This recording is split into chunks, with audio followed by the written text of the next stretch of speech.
SG Consultancy Services. Study MBBS in Russia, Philippines, Uzbekistan.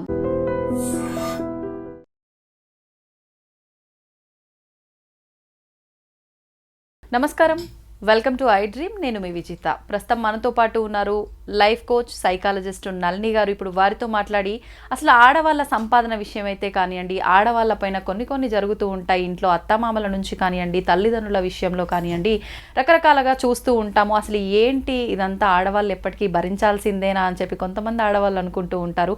వీటన్నింటి గురించి ఇప్పుడు క్లియర్గా మేడంతో మాట్లాడి తెలుసుకునే ప్రయత్నం చేద్దాం. నమస్తే అండి. నమస్తే అండి. ఎలా ఉన్నారు? బాగున్నాండి. ప్రత్యేకించి ఆడవాళ్ళ గురించి మాట్లాడాలంటే మనం అంటే లేడీస్గా ఉండి లేడీస్ గురించి మాట్లాడడం కొన్ని వరకు ఓకే. అంటే అందరూ లేడీస్ని తప్పు పట్టడం కోసం అని కాదు, కొంతమంది ఉన్నారు. ఒకప్పటి కాలంలో ఆడవాళ్ళ సంపాదన అనేది లేదు. వాళ్ళు ఎంతసేపు ఉన్నా మగవారు సంపాదించి తీసుకొచ్చిస్తే దాన్ని మెయింటైన్ చేయడం కానివ్వండి, దాన్ని సర్ది పెట్టి అందరికీ సమంగా ఇవ్వటం కానివ్వండి, ఫుడ్ దగ్గర నుంచి ప్రతి ఒక్క రెస్పాన్సిబిలిటీ ఇంట్లో వాళ్ళు తీసుకునేవాళ్ళు. కానీ ఇప్పుడు చూసుకుంటే మనకు గత కొన్ని సంవత్సరాల నుంచి అలా లేదు. ఈక్వల్గా సంపాదిస్తున్నారు. ఇంకేమన్నా అంటే ఆడవాళ్ళే ఎక్కువ సంపాదించే ఫ్యామిలీస్ కూడా ఉన్నాయి. అంటే కొంతమంది దాన్ని సద్వినియోగం చేసుకుంటున్నారు సంపాదించిన సొమ్ముని. కొంతమంది మాత్రం నిజంగా వాళ్ళ షాపింగ్ కోసము, వాళ్ళ ఆడంబరాల కోసమే వాళ్ళు జాబ్ చేస్తున్నారేమో అనే విధంగా ఉండే ధోరణి కూడా చూస్తున్నారు. దీని గురించి మీరేం చెప్తారు? మంచి క్వశ్చన్ అండి. ఎందుకంటే రకరకాల మంది ఆడవాళ్ళతో సంబంధించిన కార్యక్రమాలు చేస్తూ ఉంటాను. అలాగే నారీసెల్ అని ఒక ఉమెన్ సెల్ కూడా నిర్వహిస్తూ ఉంటాను అనమాట నేను.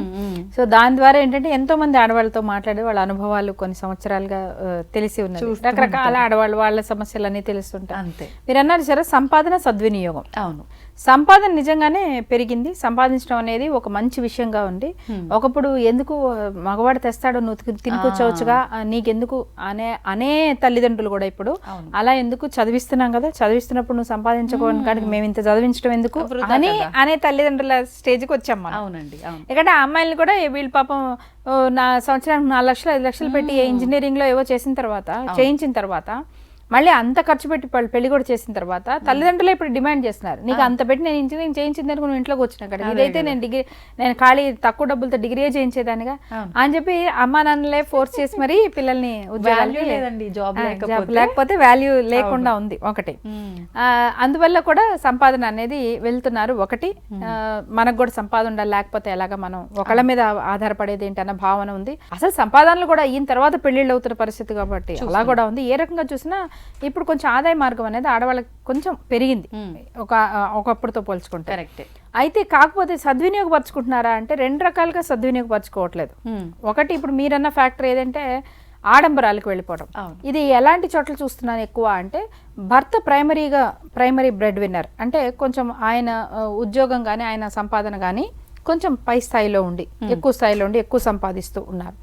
ఆడవాళ్ళు కూడా ఏంటంటే కాలక్షేపం అంటే ఇంట్లో ఖాళీగా కూర్చొని మైండ్ పాడు చేసుకోవడం ఎందుకు, చదువుకు సద్వినియోగపరచుకునేలాగా ఏదో ఉద్యోగం చేసుకుందాం కదా అని అనుకున్నప్పుడు వాళ్ళు కొంత సంపాదిస్తారు. ఇప్పుడు వీళ్ళ జీతము ఆ భర్త జీతంతో పోలిస్తే అంత రేషియోలో అంత దగ్గరగా ఉండదు. మేబీ సగం కంటే తక్కువగా కూడా ఉన్న సందర్భాలు ఉంటుంది. అప్పుడు వీళ్ళకి ఏంటంటే ఆ ఇంట్లో కాన్వర్సేషన్ ఎట్లా ఉంటుందంటే, ఏదో నువ్వు టైం పాస్ చేస్తున్నావు కాబట్టి నువ్వు చేస్తున్నావు, ఇప్పుడు నీ జీతం మీద ఇల్లు నడుస్తుందా ఏంటి అని హస్బెండ్ అనే పరిస్థితులు ఉన్నాయి.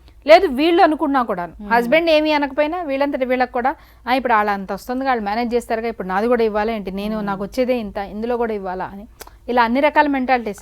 కానీ ఇలాంటి చోట్ల మనం ఏం చేస్తున్నాం అంటే ఆ వచ్చే డబ్బు అటు ఇటు కాని డబ్బు కాబట్టి దీన్ని ఒక ఇన్వెస్ట్మెంట్ గానో ఒక సేవింగ్ గానో చేయాలి అన్న ఒక బాధ్యత తీసుకోవట్లేదు చాలా మంది ఆడవాళ్ళు ఇళ్లలో. ఇది నేను మాట చెప్తే కొంతమందికి నాకు కోపం వస్తుందేమో కానీ పర్వాలేదు, సత్యవాది లోక విరోధి అంటారు కాబట్టి అటు ఇటు కాకుండా కొంత సంపాదన వస్తున్న సందర్భంలో ఇది ఏముందిలే అని అనుకొని కేవలం వాళ్ళ కోరికలు అంటే ఏవో ఇది చేద్దాం అది చేద్దాం. ఎస్, మనం ఎదుగుతున్న క్రమంలో చాలా రేపొద్దు నేను సంపాదించినప్పుడు అది తినాలి, ఇది కొనుక్కోవాలి, ఇట్లా చేయాలి అందరికీ ఉంటుంది. కొన్ని సంవత్సరాలకు ఖచ్చితంగా మన కోరికలు తీర్చుకోవడం కోసం మన సంపాదన వాడాలి, అందులో కాదనే పనే లేదు. మనకు కూడా బకెట్ లిస్ట్ ఉంటుందిగా, అది టిక్ చేసుకోవడానికి వాడుకోవచ్చు. కానీ తర్వాత అయినా సరే అన్ని కోరికలు ఒకటేసారి అవ్వవు. కొన్ని 5 సంవత్సరాలు అయ్యే ఉంటాయి, కొన్ని 10 సంవత్సరాల తర్వాత అయ్యే ఉంటాయి. కానీ ఈ మధ్యలో అయినా సరే నువ్వు నీ జీతాన్ని ఎలా ప్లాన్ చేస్తున్నావు. ఇది ఎందుకు చెప్తున్నా అంటే, పర్టికులర్గా నేను ప్రత్యేకంగా చూశాను. నేను కొన్ని సంవత్సరాలు టీచర్గా పనిచేశాను. 10-15 సంవత్సరాలు నేను టీచర్గా పనిచేశాను. ఎప్పుడు చూసినా స్టాఫ్ రూమ్లో కాన్వర్జేషన్ ఏంటంటే 1వ తారీఖు వస్తుందన్న ముందు 20వ తారీఖు నుంచి ఒక రకమైన కాన్వర్జేషన్ ఏంటంటే నెక్స్ట్ ఈ వచ్చే జీతంతో ఏం చీరలు కొనాలి, లేకపోతే దానికి ఎక్కడ వర్క్ చేయించుకోవాలి, ఈ చీరకు ఆ వర్క్ చేయించుకోవాలి, అది చేసి అందరు ఆడవాళ్ళు ఇలా ఆలోచిస్తున్నారు నేను చెప్పడం లేదు. నేను ప్రత్యక్షంగా చూసిన 1-2 కేసెస్ ఇవి. అంటే ఏంటి, నీకు ఎంతకి నీ సంపాదన అంతా కూడా నువ్వు చీరలకి వర్క్లకి పెట్టేస్తావా, లేదు బంగారాలకే పెట్టేస్తావా, ఓకే లేదు ఏదైనా ఇలాగా. అంటే వాళ్ళ సెక్యూరిటీ గురించి కానీ వాళ్ళ కుటుంబంలో అదొక ఇన్వెస్ట్మెంట్ రూపంలోనే కానీ నువ్వు నెలకి 1000 రూపాయలైనా సేవ్ చేయి. 10 నెలలు అయితే 10,000 అవుతుందేమో, కానీ 5-6 సంవత్సరాలు అయ్యాక అది ఎంత అమౌంట్ అవుతుంది. అవును, పోస్ట్ ఆఫీస్లో మీకు అలాంటి ఎన్ని మంచి మంచి ప్లాన్స్ ఉన్నాయో. నెలకి 1500, నెలకి మీరు రోజుకు 100 రూపాయలు తీసి ఇలా పక్కన పెడుతూ ఉంటే రోజుకు 100 రూపాయలు అని పెట్టే విధంగా చేసుకొని నెలకింత చొప్పున పోస్ట్ ఆఫీస్లో చేస్తే అది మీకు ఒక 10 years అయ్యే టైంకి ఎంత మంచి అమౌంట్ అవుతుందో అది ఆడవాళ్ళ ఆరోగ్యానికి కానీ అప్పుడు వాళ్ళు కాలం కాటేసి వాళ్ళకి అనుకోని అన్యాయం ఏదైనా జరిగింది అనుకుందాం, ఆ రోజు నిలబడటానికి ఉపయోగపడదా ఆ డబ్బు? అంటే కొంతమంది ఇంట్లో పెద్దవాళ్ళు ఉండి ఇలాగే మీరు చెప్పిన విషయం ఏదైతే ఉందో, ఫర్ ఎగ్జాంపుల్ ఫ్యూచర్లో ఇలాంటి ఇబ్బంది వచ్చి చేతిలో డబ్బులు లేని పరిస్థితి వస్తే ఇది నీకు ఉపయోగపడుతుందేమో, నువ్వు ఎందుకు ఇలా వృధా చేస్తున్నావు అనే సందర్భాలు ఉంటే వాళ్ళపైన వీళ్ళకు కోపం రావడం, ఏంటి ఇప్పటి వరకు మేము ఖర్చు పెట్టలేదు, ఏం చేయలేదు, మీ చేతుల్లో మీరు ఇచ్చిందే చేసినాం, ఇప్పుడు మేము సంపాదించిన తర్వాత కూడా అట్లనే చేయమంటారా, ఈ టైప్ లో ధోరణి ఎక్కువ అవుతుంది. కానీ ఆలోచన అనేది అక్కడితో ఆపేస్తాం మన. అంటే ఆ క్రిటిసైజ్ చేసేవాళ్ళు కూడా కన్స్ట్రక్టివ్ క్రిటిసిజం ఇవ్వాలండి. అంటే ఫర్ ఎగ్జాంపుల్ ఇప్పుడు కొన్ని ఇళ్లలో చూస్తాము, భార్యాభర్తలు కలిసి సంపాదించుకొని ఖర్చు పెట్టుకుంటున్నారు అనుకోండి, ఆ ఇంట్లో వాళ్ళు వెనకాల నష్టపెడుతూనే ఉంటారు, ఖర్చులు పెట్టేస్తున్నారు. అదే తన కూతురు ఇంట్లో ఏదైనా ఒక ఫంక్షన్ అవుతుంది అనుకోండి, నేను ఇంతలో పెట్టాలంటే అంతేం సరిపోతుంది, ఈ మాత్రమైనా పెట్టకపోతే ఎలా, మరి అప్పుడు గుర్తు రాలేదా నీకు అది వాళ్ళ సంపాదనని? అదే కదా. సో ఇచ్చే క్రిటిసిజం కన్స్ట్రక్టివ్ గా ఉండాలి. ఏదైనా సరే 4 రోజులు వేసుకుంటే గుడ్డ 10 సార్లు వేసుకుంటే జరిగిపోయేదే. నువ్వు అప్పుడు దానికి ఇంత లేకపోతే ఎలాగా, అంత మాత్రం ఎలా కుదరదు అని నువ్వు నీ దగ్గర వాళ్ళు అడిగి పెట్టించుకుంటున్నప్పుడు మరి అప్పుడు వాళ్ళు వేసుకున్నప్పుడు వాళ్ళు కూడా అలాగే ఆలోచిస్తారు. వాళ్ళు దగ్గరికి వస్తే మనం మన తప్పులు మనం ఎంచుకొని మనం కరెక్ట్ చేసుకోవాలి, కానీ అది కన్స్ట్రక్టివ్ గా జరగాలి, బ్యాలెన్స్డ్ గా జరగాలి. నీకైనా అదే రూల్, నాకైనా అదే రూల్ అనే విధంగా మనం ఆలోచించగలిగితే కుటుంబంలో అందరూ కలిసి క్యూములేటివ్గా ఫైనాన్షియల్ థింగ్స్ని చాలా బాగా మేనేజ్ చేసుకోగలుగుతారు. భర్త దాంతో బాగానే నడుస్తున్నప్పుడు ఈ భార్య చిన్న మొత్తమైనా కానివ్వండి, ఆ చిన్న మొత్తం కూడాను అది వాళ్ళు ఇన్వెస్ట్మెంట్ కోసమో లేకపోతే సైడ్లో మనకి ఎమర్జెన్సీ ఫండ్ గానో వాడుకుంటే అది ఏ నాటికైనా సరే ఈ వైఫ్కి ఉపయోగపడుతుంది. ఇది ఒక ప్రాబ్లం చూస్తున్నాము.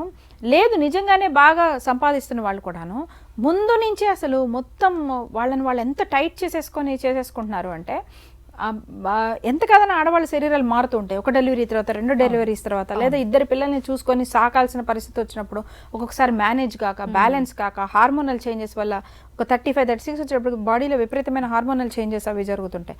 అలాంటి టైంలో వాళ్ళు నిజంగానే 1 సంవత్సరం 2 సంవత్సరాలు వాళ్ళు బ్రేక్ తీసుకొని వాళ్ళ బాడీని మళ్ళీ వాళ్ళు సెట్ చేసుకోవాల్సిన పరిస్థితి వచ్చినా కూడాను అలాంటి టైంలో కూడా వాళ్ళు బ్రేక్ తీసుకోలేనంత ఫైనాన్షియల్ కమిట్మెంట్స్ వాళ్ళు చేసి పెట్టేసుకుంటున్నారు. ఈ ప్రాబ్లం కూడా నేను చూస్తున్నాను. ఇప్పుడు ఇందాక చెప్పింది వాళ్ళకి వాల్యూ లేకపోవడం ఒకటి, కానీ భర్త జీతము ఈఎంఐలకి వెళ్ళిపోతుంది, భార్య జీతము ఇంకో దానికి వెళ్ళిపోతుంది. ఎలాంటి పరిస్థితి అయిపోతుంది అంటే వాళ్ళు కొంచెం అసలు వాళ్ళ బాడీని సెట్ చేసుకోవడానికి వాళ్ళు బ్రేక్ తీసుకునే పరిస్థితి కూడా లేనంత విపరీతమైన ఇన్వెస్ట్మెంట్లు, విపరీతమైన ప్లాన్లు, విపరీతమైన వీటిలోనూ పెట్టుకుంటున్నారు. Always women should understand that me body మారుతూ ఉంటుంది. ఏదో టైంలో అది కొంచెం అలారం కొట్టి ఒక 6 నెలలు ఆగు, నువ్వు మళ్ళీ సెట్ చేసుకొని సిగ్నల్ ఇచ్చినప్పుడు నువ్వు అన్ని పక్కన పడేసి నీకంటే నువ్వు ఇంకోళ్ళు ఇంపార్టెంట్ కాదని పరిస్థితుల్లో ఉండగలిగే దానికి ఈ సెక్యూరిటీ ఫండ్ అనేది నువ్వు రెడీ చేసి పెట్టుకోగలగాలి. అవును మానేస్తానా 6 నెలలు మానేస్తానా, 6 నెలలు అప్పుడు నేను కనీసం ఎంత ఇవ్వగలుగుతాను, ఈ సెక్యూరిటీ ఫండ్ నిన్ను నువ్వు అది నీకే సెక్యూరిటీ. ఆ ఫండ్ నువ్వు కనీసం నువ్వు ఉద్యోగంలో చేరుతున్న మొదటి నెల నుంచి కొంత అమౌంట్ అయినా నువ్వు పక్కన పెట్టుకోగలిగితే నిజంగా నీకు ఎప్పుడో ముసలివాడు అయినప్పుడు కాదు, ఇప్పుడు మధ్యలో నీకు ఏదైనా బాడీ నీకు సహకరించిన సమయంలో కూడా నువ్వు కనీసం ఒక 6 నెలలు బ్రేక్ తీసుకొని మళ్ళీ నువ్వు బౌన్స్ బ్యాక్ అవ్వడానికి నీకు అది ఉపయోగపడుతుంది. నిజంగా మీరన్నమాట వాస్తవము. అది వాళ్ళు చాలా చాలా ప్రెషర్స్ పెట్టుకుని అవి కట్టలేక జాబ్ ఒక 2 రోజులు మానేద్దాము అనుకున్నా అవి కట్టలేకపోతామనే ఇబ్బందులు ఉండి కొంతమంది, సింగిల్ పేరెంట్ గా ఉన్న కొంతమంది కూడా ఒకే ఇన్కమ్ మీద పిల్లల్ని చేయాల్సి చేయటం రావడం. ఇదంతా ఉన్నప్పుడు కూడా నేను రెస్ట్ తీసుకుంటే నాకు ఇక్కడ ఒక రోజు మైనస్ అయిపోతుంది వచ్చే శాలరీలోనే ఆలోచించే వాళ్ళు చాలా మంది ఉన్నారు. అట్లాంటప్పుడు మీరు అన్నట్టుగా కొంత ఒక 50 రూపీస్ 100 రూపీస్ సేవ్ చేసినా అది ఒకనొక రోజు దేనికో ఒక రోజు ఉపయోగపడుతుండొచ్చు. ఇప్పుడు మనం పెట్టేది చిన్న అమౌంటే కావచ్చు, అవును. కానీ కొన్ని రోజుల తర్వాత అది ఎంతో హెల్ప్ అవుతుంది. ఎంతో హెల్ప్ అవుతుంది. ఈ బట్టల మీద వీటి మీద పెట్టుకొని చేసుకుంటారు. బంగారం అంటే రీసేల్, అది ఇన్వెస్ట్మెంట్ అది అంటారు.